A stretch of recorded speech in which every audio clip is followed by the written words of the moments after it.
Donc tu étales et quand tu présentes ta truelle le long du mur, tu mets légèrement en biais ta truelle et tu remontes la matière en faisant des petits stries de droite à gauche. En temps normal, Bruno travaille chez le leader du bateau de plaisance. Depuis septembre, il bénéficie d'un congé intermédiaire de formation dont il profite pour préparer un CAP construction de maison à Ossaturbois. Déjà titulaire d'un CAP BEP de menuisier et d'un bac professionnel artisanat d'art option ébéniste, il souhaite se perfectionner en vue d'une éventuelle reconversion professionnelle.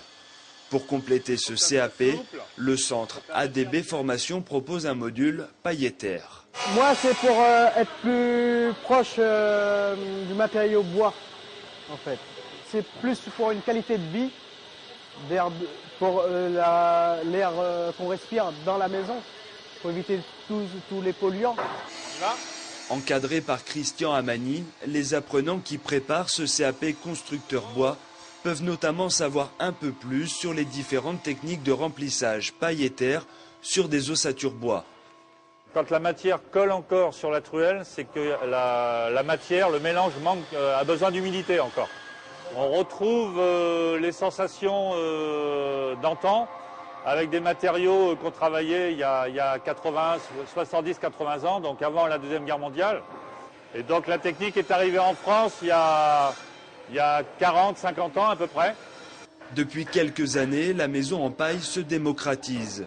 Importé d'Amérique du Nord, le concept a déjà fait ses preuves.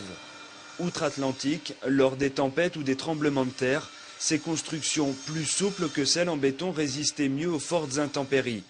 La paille, la terre, des matériaux sains, résistants et isolants qui permettent d'envisager la construction de maisons autrement. Il y a un effet de mode bien sûr, mais il y a surtout une volonté de l'habitant de vivre sainement, et peut-être de participer à sa construction, d'être acteur, vraiment acteur de sa construction.